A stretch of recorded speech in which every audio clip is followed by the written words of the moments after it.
درود شریف پڑھیے. اللہم صلی علی سیدنا مولانا محمد المعدل جود الکرم علیہ وسلم وسلم.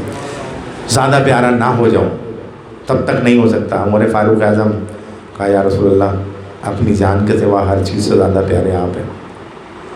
کیا فرمایا؟ کہا نہیں بھائی عمر ابھی بھی مکمل نہیں ہوا ایمان. پھر آپ نے تھوڑی دیر بعد کہا یا رسول اللہ اپنی جان سے بھی زیادہ، اپنی جان سے بھی زیادہ پیارے آپ ہیں. کہا اب تم مومن ہو گئے، اب تم مومن ہو گئے، ایمان والے ہو گئے. تو یہی امپلیمنٹ کرنا ہے. تو بتایا میں نے ابھی کہ اللہ کہتا ہے کہ تم چاہتے ہو کہ اللہ تمہیں چاہے تو اطاعت کرو رسول اللہ کی. اب اطاعت میں سرکار کی پوری زندگی ہے. چاہے وہ جنگ کا عالم ہو اس میں اطاعت ہے، چاہے وہ انصاف کا معاملہ ہو اس میں اطاعت ہے، چاہے وہ گھر والوں کے ساتھ رہنے کا معاملہ ہو اس میں اطاعت ہے، چاہے وہ محلے پڑوس والوں کے ساتھ رہنے کا معاملہ ہو اس میں اطاعت ہے، چاہے حکمت عملی ہو اس میں اطاعت ہو، چاہے سیاست ہو اس میں بھی رسول اللہ کی اطاعت ہے. سیاست تو دین کا حصہ ہے. سیاست کہتے کسے؟ پتہ نہیں کون سے جاہل سیاست کا ترجمہ کرنے لگے کہ جھوٹ کو سیاست کہتے ہیں. ارے سیاست تو تدبر اور تفکر کا نام ہے. کہ کوئی معاملہ آپ کے سامنے پیش آیا تو اس کو انتہائی تدبر، تفکر اور علم کے ذریعے، جو علم رکھتے تھے اس پر علم کے ذریعے اس کو حل کر دیا. اسی کو تو سیاست کہتے ہیں. کیا آپ الیکشن لڑنے کا نام سیاست سمجھتے ہو؟ سنو، کیا الیکشن لڑنے کا نام سیاست ہے؟ سب سے پہلی سیاسی درسگاہ مسجد نبوی ہے، جہاں پر یہ فیصلے ہوئے اور جہاں سے اسلام پوری دنیا میں پھیلا. اسی سیاسی تدبر کی وجہ ہے کہ دنیا میں اسلام پھیلا. سب سے بڑی سیاست تو سرکار نے اپنے وزیر اعظم اور وزیر خارجہ سارے وزرات کے عہدے ابو بکر صدیق کے پاس تھے، ان کے ذریعے کروائی. اگر غور کرو، ہسٹری پڑھو تو پتہ چلے گا. اب میں اس موضوع کو چھیڑنا نہیں چاہ رہا، پھر اور لمبا ہو جائے گا، کیونکہ 2-3 منٹ میں ختم کر دوں گا بیان انشاءاللہ تعالیٰ. یہ اس لیے ہی بیان کیا شاید سمجھ میں آ جائے میری بات. فی البدی ٹوٹل فتح مکہ سیاست سے. بھائی سیاسی تدبر تو تھا سرکار کا کہ سرکار کے سامنے جتنے بھی غزوات ہوئے 259 صحابہ شہید ہوئے. صرف 259 صحابہ جتنے بھی غزوات ہوئے اس میں کل ملا کر 259. اور اسلام کی آبیاری کیسے ہوئی، کیسے پھیلا. اصل چیز یہ ہے کہ حق بات حق ہوتی ہے اور باطل باطل ہوتا ہے. تو جب ہم حق اور باطل میں تمیز سیکھ جائیں گے تو وہ جو اولئک انعم اللہ علیہم من النبیین والصدیقین والشہداء والصالحین، تو پھر ہم صالحین میں شمار ہو جائیں گے. وہ جو شہداء کے ذریعے معاملہ امپلیمنٹ ہوا ہے تو وہ صالحین کی شکل میں ہمارے سامنے آ جائے گا. کیونکہ ہر آدمی اس پر عمل کر رہا ہوگا. کوئی کسی کا گلا نہیں کاٹ رہا ہوگا، کوئی کسی کو نقصان نہیں پہنچا رہا ہوگا، کوئی کسی کو گرانے کی ترکیبیں نہیں کر رہا ہوگا، کوئی کسی کی ٹانگ کھینچنے کی کوشش نہیں کر رہا ہوگا. صالحین تو وہی ہوتے ہیں نا جو امپلیمنٹ ہو گیا. تو یعنی اسلامی قانون کا نفاذ. اور اسلامی قانون کوئی سزا یا سختی نہیں، یہ بات یاد رکھو میری. تو یہ بہت بڑا سبق آموز ہے معاملہ. چور کا اگر ہاتھ کاٹنے کا حکم ہے اسلام میں، چور کا اگر ہاتھ کاٹنے کا حکم ہے اسلام میں، تو ظلم تھوڑی ہے. ایک چور کا ہاتھ سر عام کاٹ دیا جائے تو 1 لاکھ چور اپنا ہاتھ بچانے کے لیے چوری چھوڑ دیں گے. سمجھ رہے ہیں؟ اور 1 لاکھ لوگ لوٹنے سے بچ جائیں گے. ایسا ہی ہے نا. تو اسلامی سزا ہے زناکاری کے اوپر جو سزا ہے، اگر وہ سزا رجم کرنے کے لیے پتھر سے مار دیا جائے اگر زناکار، تو کتنی زناکاریاں بند ہو جائیں گی ایک کی وجہ سے. وہ ایک واقعہ میں سناتا ہوں نا، یاد آ گیا کہ ایک بادشاہ نے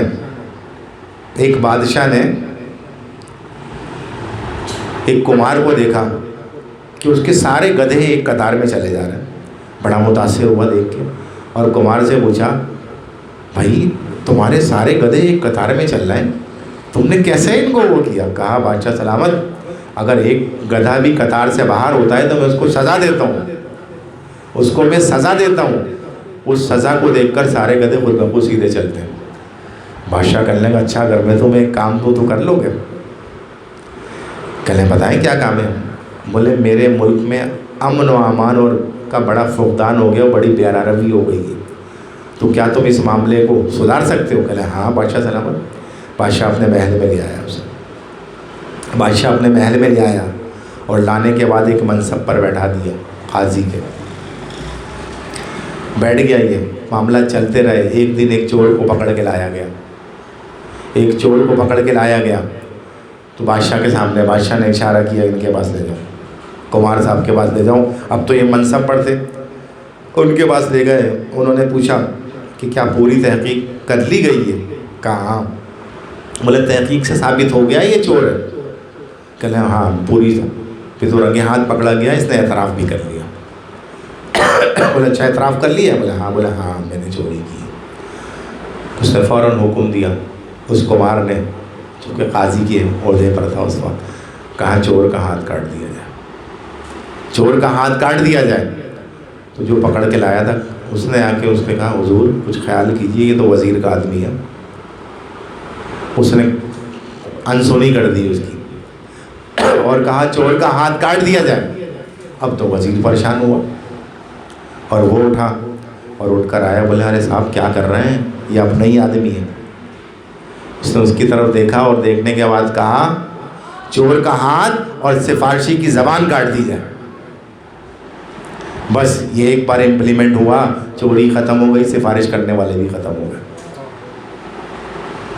بگاڑ تو سفارش سے ہی پیدا ہوتا ہے نا، غلط کام پر جب سفارش کی جائے تو بگاڑ تو وہیں سے پیدا ہو۔ اس کا مقصد آپ تقویت دے رہے ہو غلط چیز کو، بڑھاوا دے رہے ہو، اور جب ایسا ہوگا تو برائی پیدا ہوگی، تو آپ اس کی حمایت کبھی نہیں کرو۔ برے کو ہمیشہ برا کہو، کافر کو کافر کہو، مسلمان کو مسلمان کہو، برے کو برا کہو، برے کو اچھا نہیں کہو، کیونکہ اللہ نے بھی برے کو برا ہی کہا ہے۔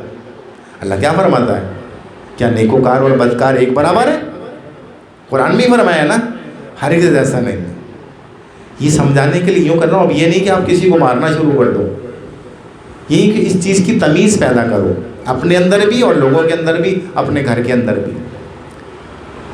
تو بس صالحین والی بات آ گئی کہ اولئک انعم اللہ علیہم من النبیین والصدیقین والشہداء والصالحین، کہ وہ انعام والے لوگ صدیقین ہیں، شہداء ہیں، انبیاء ہیں اور صالحین ہیں۔ وہ جو صالحین کی تعریف میں نے ابھی بتا دی آپ کو، حسن اولئک رفیق۔ اور یہی تو بہترین ساتھی ہیں، تو ساتھ پکڑو تو ایسوں کا پکڑو، ویسوں کا نہ پکڑو جو تیسا کرتے ہیں۔ سمجھ رہے بات کو؟ اللہ تبارک و تعالی ہم سب کو سمجھنے اور سمجھ کر عمل کرنے کی توفیق خیر عطا فرمائے۔ عید کے معنی کیا ہے؟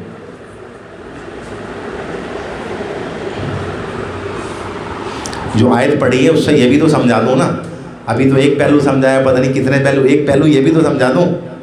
وَأَمَّا بِنِعْمَتِ رَبِّكَ فَحَدِّثْ شروع میں جو پڑھی تھی، بہت سارے پہلو نکلتے ہیں۔ یہ قرآن حکمت اور دانائی سے بھرا ہوا ہے، بس اللہ تعالیٰ عقل سلیم دے، یعنی اولو الالباب میں شمار فرمائے۔ تو پلٹ کر آنے والی خوشی، 30 روز کی خوشی یا 29 روز کی خوشی، اور اس خوشی میں جس دن پہلی رات رمضان کی ہوتی ہے، اللہ تبارک و تعالیٰ 10 لاکھ آدمیوں کو بخش دیتا ہے، ایمان والوں کو، یعنی ہر روز 10 بڑھتے چلے جاتے ہیں، اور جب آخری آتی ہے تو اس دن ان کے برابر بخش دیے جاتے ہیں، ان کے برابر بخش دیے جاتے ہیں جتنے پورے مہینے میں بخشے گئے۔ تو یہ انعام نہیں ہے تو کیا ہے؟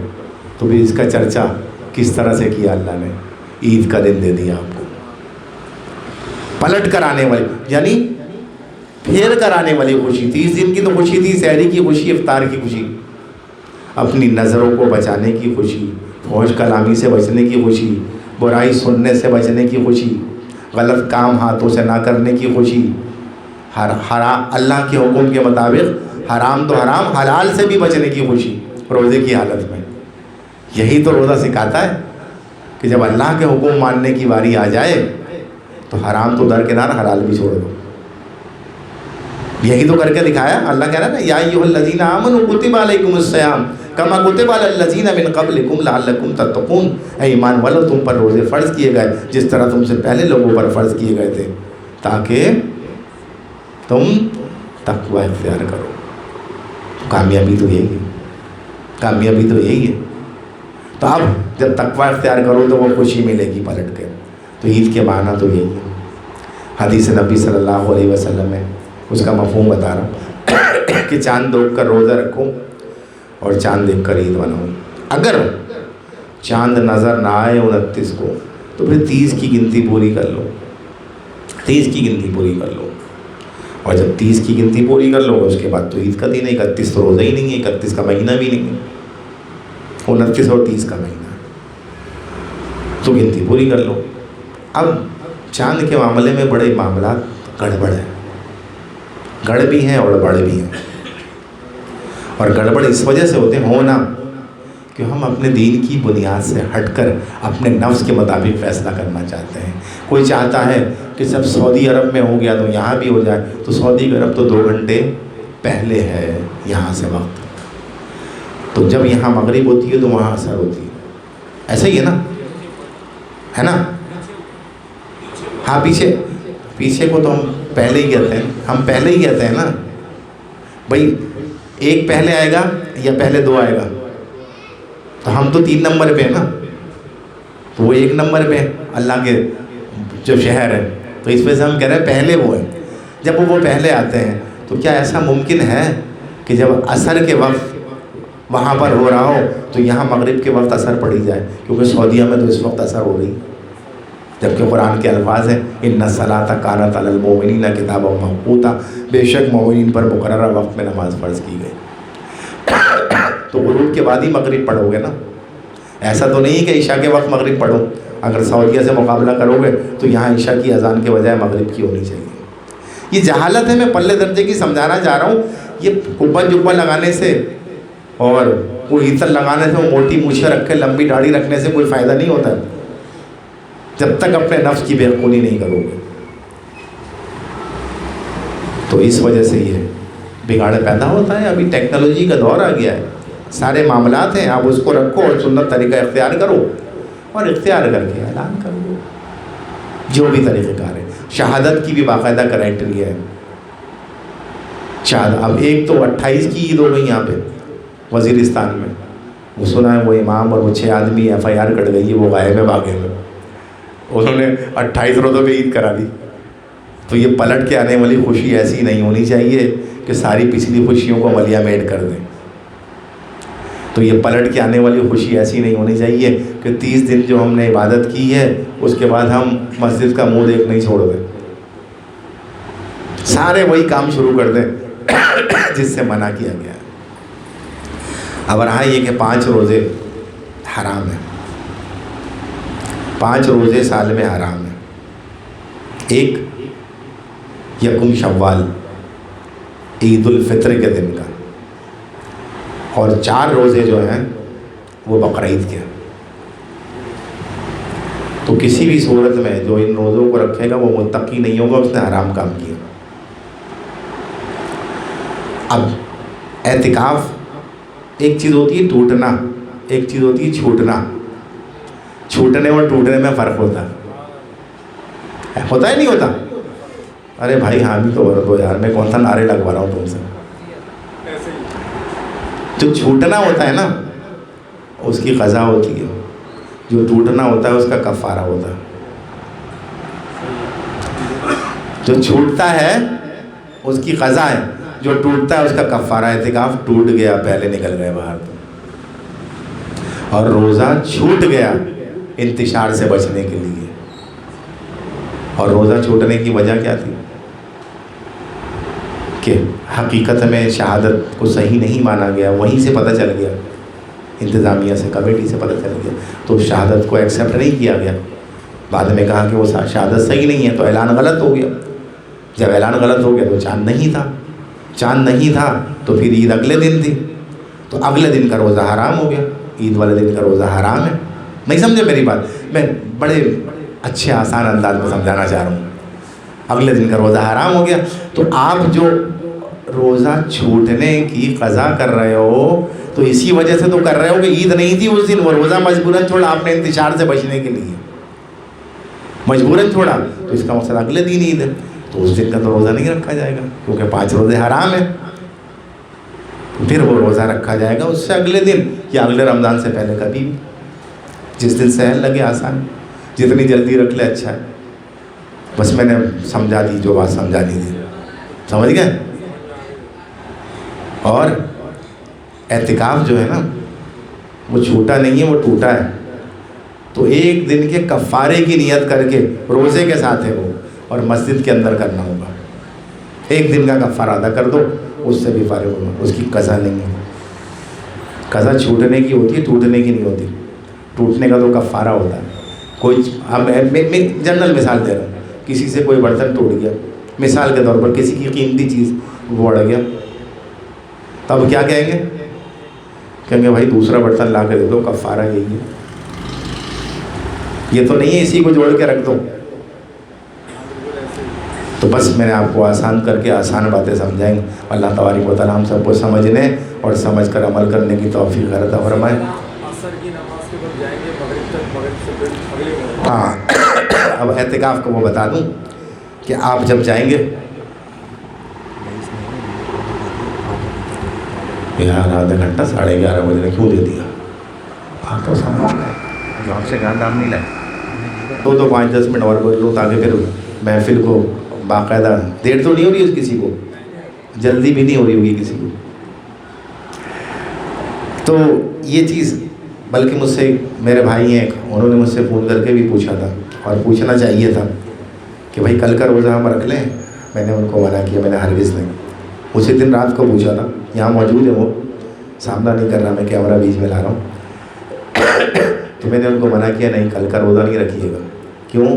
میں نے کہا اسی وجہ سے تو آپ روزہ رکھ رہے ہیں کہ عید کل ہی ہے، اسی وجہ سے تو آپ روزہ رکھ رہے ہیں کہ عید کل ہی ہے، تو عید کے دن کا روزہ نہیں رکھنا چاہیے۔ ہاں اعتکاف اب کوئی کرنا چاہے نفلی نہیں ہوگا، یہ کفارے کا اعتکاف، تو سورج غروب ہونے سے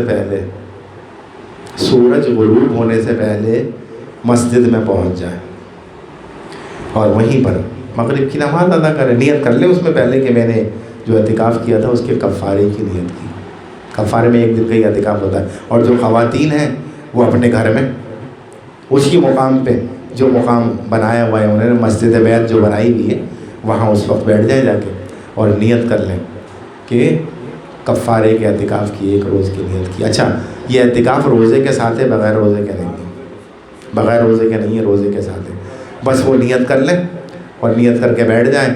اب مغرب پڑھیں وہیں پہ عشاء پڑھیں، جتنا کچھ پڑھ سکتی ہیں پڑھیں یا پڑھ سکتے ہیں پڑھیں، سونا چاہیں پھر سو بھی جائیں، ایسا نہیں ہے زبردستی نہیں کریں، اپنے اوپر جبر نہیں کریں، سونا چاہیں تو سو بھی جائیں، اس کے بعد پھر صبح سحری کریں اور سحری کر کے روزہ رکھ لیں، اسی مقام پر فجر پڑھیں، وہ مسجد میں پڑھیں، ظہر عصر مغرب کے وقت افطار کریں اسی مقام پر، اگر مسجد ہے تو مسجد میں، مسجد بیت ہے تو اس میں، اور افطار کرنے کے بعد مغرب ادا کریں اور مغرب ادا کر کے اعتکاف سے فارغ ہو جائیں، کفارہ ادا ہو جائے گا۔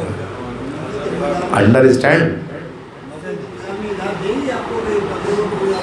وہ میرا کام نہیں انتظام یا کوئی اجازت دلوانا، ایک کسی بھی مسجد میں بیٹھ جائے، ضروری نہیں ہے اسی مسجد میں ہو، کفارہ تو مسجد انتظامیہ، بھائی میں بتا رہا ہوں اسلام، میں مسجد نہیں چلا رہا، میں بتا رہا ہوں اسلام یہ حکم دیتا ہے، اگر میں کوئی مسجد چلا رہا ہوتا تو میں کھول دیتا کہ بھائی سب لوگ آ جاؤ اس مسجد میں، اعتکاف مسجد میں ہی ہوگا مرد کا، یہ کس طرح ہوگا جو طریقہ میں نے بتایا، آپ جائیں کسی مسجد میں بات کریں، اگر کوئی منع کرے تو میرے پاس لے آئیے گا۔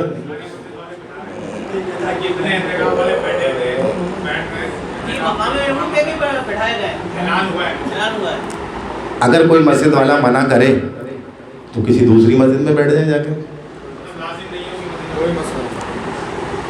اگر کوئی مسجد والا منع کرے تو کسی دوسری مسجد میں بیٹھ جائیں، مسجد کے اندر کرنا ہے بس۔ تو اصل چیز یہ ہے کیونکہ اب مسجد والے اگر رکھنا رکاوٹ ڈالیں تو حق بات کہنے سے تھوڑی روکا جائے گا، حق بات تو بتائی جائے گی، کیونکہ دین اپنے نفس سے تھوڑی بنایا جاتا ہے، دین تو اللہ کا دیا ہوا ہے اور اس کے رسول نے اس کا طریقہ کار بتایا کہ یہ طریقہ کار ہے، پھر اس کے بعد فقہ بنی ہے، اجماع ہوا ہے، تو یہ سب طریقہ کار تو اسی طریقہ کار پر چلا جائے گا۔ اب اگر کوئی مسجد نظامیہ کہہ دے کل سے بھائی ہمارا کام تو یہ ہے کہ ہم 4 فجر کی نماز پڑھائیں گے، تو کیا پڑھی جائے گی؟ کوئی یہ کہہ دے بھائی آج جلدی ہو رہی ہے مجھے جانا ہے تو عصر کی 4 فرض کے بجائے 2 پڑھ لو، تو کیا ایسا ہوگا؟ بھائی انتظامیہ کہہ رہی ہے، بولے ہم مسجد نظامیہ ہیں۔ تو اصل چیز یہی ہے کہ حقیقت کو حقیقت کہو، حق کو حق کہو، ناحق کو ناحق کہو۔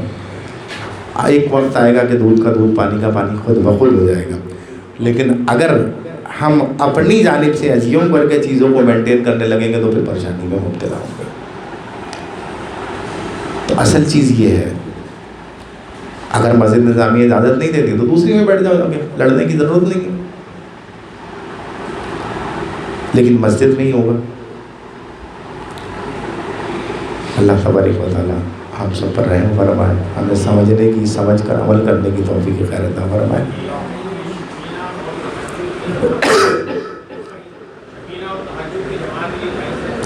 ہاں، سرکار دو عالم صلی اللہ علیہ وسلم سے جو چیز ثابت ہے وہ قطعی جائز ہے، قطعی جائز ہے جو سرکار دو عالم صلی اللہ علیہ وسلم سے ثابت ہے۔ اب شبینہ ہے کیا؟ رات کی عبادت ہے شبینہ، تہجد نہیں پڑھا جاتا ہے۔ حضرت ام عائشہ صدیقہ رضی اللہ تعالیٰ عنہ فرماتی ہیں کہ نبی پاک صلی اللہ تعالیٰ علیہ وسلم نے رمضان اور غیر رمضان اور غیر رمضان رات کی نماز 11 رکعت سے زیادہ نہیں پڑھی۔ اب لوگ یہاں دھوکہ کھاتے ہیں، دیکھو یہ بھی سمجھنے کی بات ہے، لوگ یہاں دھوکہ کھاتے ہیں۔ غیر رمضان تراویح نہیں ہوتی نا، تراویح غیر رمضان تو نہیں ہوتی نا، رمضان میں صرف ہوتی ہے، تو انہوں نے تخصیص کر دی کہ رمضان اور غیر رمضان دونوں میں آپ نے 11 رکعت سے زیادہ نہیں پڑھی رات کو، تو یعنی تراویح الگ ہے اور تہجد الگ ہے۔ اچھا تراویح کیوں کہتے ہیں اسے، یہ بھی سمجھ لیں۔ ترویحہ جو 4 رکعت کے بعد بیٹھتے ہیں ہم نا، اس ایک بار بیٹھنے کے عمل کو کیا کہتے ہیں؟ ترویحہ۔ اور پھر 4 رکعت کے بعد بیٹھتے ہیں تو اس کو کہتے ہیں ترویحتین، اور پھر 4 رکعت کے بعد بیٹھتے ہیں یعنی 12 کے بعد بیٹھتے ہیں تو اس کو کہتے ہیں تراویح۔ تو اگر تراویح کا نام لیا جائے گا تو کم از کم 12 رکعت ہوگی، اگر 8 رکعت ہوگی تو وہ ترویحہ کہلائے گا، لفظ تراویح سے وہ کیا جاتا ہے۔ تو اب 20 رکعت سید عمر فاروق اعظم نے رکھی، نبی پاک صلی اللہ علیہ وسلم رمضان میں حجرے سے نکل کے آگے، اچھا 11 رکعت کا بتاتا ہوں، اور پڑھ رہے تھے تو اصحابہ کرام نے دیکھا وہ جماعت میں شریک ہو گئے۔ اچھا کوئی امام کھڑا ہوا ہے اور جو نیت امام کی ہے اسی نیت سے کوئی پیچھے کھڑا ہو جائے تو اس کی وہ نماز ہو جائے گی۔ عموماً عرب میں ایسا ہوتا ہے، کوئی نماز پڑھ رہا ہوتا ہے، ہاتھ باندھ کے نیت باندھ کے کھڑا ہوتا ہے، تو پیچھے سے جو ہے کوئی نیت باندھ لیتا ہے تو پتہ چلا وہ سنت پڑھ رہا ہے، تو اب کیسے منع کرے گا وہ؟ یہ سوال مجھ سے یہاں پوچھا تھا، باہر سے آئے ہوئے تھے کوئی صاحب، کہنے میں اکثر مسجد میں کھڑا ہوتا ہوں تو لوگ پیچھے کھڑے ہو جاتے ہیں، تو اب کیا کروں؟ میں نے کہا ایسے اشارہ کر دو، ہاتھ سے ایسے اشارہ کر دو، ہاں ایسے اشارہ کر دو ایک ہاتھ سے۔ اگر دونوں ہاتھ بھی کھل جائیں گے تو نماز نہیں ٹوٹے گی، کیوں؟ نہ فرض ہے نہ واجب ہے ہاتھ کا باندھنا، سنت رسول اللہ صلی اللہ علیہ وسلم۔ تو ایسے اشارہ کر دو، وہ خود ہی ہٹ جائے گا دیکھ کے کہ ہاں اقتدا نہیں ہو سکتی، یہ تو نفل پڑھ رہا ہے۔ تو اصحابہ کرام کھڑے ہوئے، 1 دن 2 دن، تیسرے دن سرکار نہیں آئے، جماعت سرکار نے کرائی ہے تو اصحابہ کرام کھکارنے لگے، طریقہ کار تھا ایسے یا جیسے بھی، تو سرکار نہیں آئے نکل کے۔ پھر سرکار نے اگلے دن فرمایا کہ مجھے خدشہ ہے کہ یہ فرض نہ ہو جائے تو میری امت پر گراں گزرے گی، لہٰذا تم لوگ اپنی اپنی پڑھ لیا کرو، یا اپنے گھر میں پڑھ لو یا اپنی اپنی پڑھ لو، جماعت نہیں ہوگی اس کی۔ اب جب سرکار دو عالم صلی اللہ علیہ وسلم کے بعد سیدنا ابوبکر صدیق رضی اللہ تعالیٰ عنہ کے دور میں بھی نہیں ہوئی. سیدنا عمر فاروق اعظم نے جب دیکھا کہ لوگ بازار میں ادھر ادھر بیٹھے ہوئے ہیں اور ایک رسول اللہ کی سنت ہے وہ چھوٹ رہی ہے، تو آپ نے سب کو جمع کیا. اور حضرت عبد الرحمن نام تھا یا میرے، وہ بہت اچھا قرآن روانی سے پڑھتے تھے، ان کو امام مقرر کیا، خود بھی پیچھے کھڑے ہوئے اور کھڑے ہو کے 20 رکعت مقرر کر کے تراویح پڑھائی تاکہ سہل رہے لوگوں کے لیے اٹھنا بیٹھنا. اور یہ 4 رکعت کے بعد تھوڑا ریسٹ ملتا تھا. اور ان 4 رکعت کے درمیان تسبیح تراویح پڑھنا خالی نہیں ہے، چاہیں تو 2 رکعت نفل بھی ادا کر سکتے ہیں، کچھ اور بھی اللہ کی حمد و ثنا بیان کر سکتے ہیں، درود پاک پڑھ سکتے ہیں. یہ لازم نہیں ہے کہ سبحان ذی الملک والملکوت، سبحان العزت والعظمت والحیبت والقدرت والکبریاء والجبروت، سبحان الملک الحی الذی لا ینام ولا یموت، سبوح قدوس ربنا رب الملائکۃ والروح، اللہم اجرنا من النار، یہ جمع کا صیغہ ہے. اور اللہم اجرنی من النار یہ واحد کا صیغہ ہے. یا مجیرو یا مجیرو یا مجیرو، یہ بھی پڑھ سکتے ہیں. 2 رکعت نماز نفل بھی ادا کر سکتے ہیں اس دوران، لیکن ہمارے یہاں تو اتنا وقفہ نہیں ہوتا، جہاں پہ وقفہ طویل ہوتا ہے وہاں پڑھ سکتے ہیں. تو چیزوں کو مقید نہیں کرو جو مقید نہیں ہے. دین میں 2 قسم کے معاملات ہیں، ایک معقول ہے، ایک منقول ہے. معقول جو ہے وہ عقل سے، اور منقول جو ہے وہ نقل سے. تو نقل والوں میں تو تبدیلی نہیں ہوگی، عقل والوں میں دور کے حساب سے معاملات تبدیل ہوتے رہتے ہیں، لیکن منقول کی روشنی میں اس روشنی سے ہٹ کر نہیں ہوں گے. سمجھ گئے بات؟ بہرحال اچھا، وہ 3 رکعت جو تھی وہ سرکار وطر ادا کیا کرتے تھے. 11 رکعت 8 اور 3 11 ہوتی تھی. اب تراویح کی جماعت ہوتی ہے، غیر رمضان وطر کی جماعت کیوں نہیں کرائی جاتی؟ واجب ہے، وطر کی جماعت ہونی چاہیے، کیوں نہیں ہوتی؟ بھائی دیر ہو رہی ہے، لوگ جانا شروع ہو رہے ہیں، میں ختم کر دیتا ہوں، ٹھیک ہے؟ تو اب کیوں کرائی جاتی ہے وہ؟ یہاں ایک بہت اہم مسئلہ ہے. کیونکہ تراویح سنت ہے، تراویح سنت ہے اور وطر واجب ہے. سنت کی جماعت کرائی جائے یا نہیں، اور واجب چھوڑ دیا جائے تو پھر تو واجب کا درجہ سنت سے کم ہو گیا. واجب کا درجہ سنت سے کم ہو گیا. تو اسی وجہ سے رمضان میں تراویح کی جماعت کرائی جاتی ہے، تو اسی وجہ سے وطر کی بھی جماعت کرائی جاتی ہے. اسی وجہ سے ہم دیگر نوافل کی جماعت کو منع کرتے ہیں کہ پھر موقعہ سنت موقعہ کی جماعت کرائی جائے گی جس وقت وہ کرائی جا رہی ہے، ورنہ سنت موقعہ کا درجہ اس سے کم ہو جائے گا جو تاکیدی سنت ہے. یا وطر کی بھی جماعت کرائی جائے گی اس دن کی، ورنہ اس وطر کا درجہ کم ہو جائے گا، اسی لیے مکروہ کہا جاتا ہے. اس کو سمجھنا چاہیے. حرج نہیں ہے کوئی، یہ کیا بات ہو گئی؟ تو اس طرح کر کے تو پورا دین ہی بدل جائے گا. حرج نہیں کوئی، حرج نہیں کوئی، حرج نہیں کوئی. سمجھ رہے میری بات؟ اس طرح تو پھر پورا دین ہی تبدیل ہو جائے گا اور ہر نیا آدمی ایک مشکل میں مبتلا ہو جائے گا، اتنا بھاری کر کے ملے گا اس سے. ایسے ہی ہے نا بھائی؟ ارے باہر والے بھی کہہ دو ہاں ہاں ایسے ہی ہے، ٹھیک ہے؟ اللہ تبارک و تعالیٰ ہمیں سمجھنے اور سمجھ کر عمل کرنے کی توفیق عطا فرمائے. وما علینا الا البلاغ المبین. اب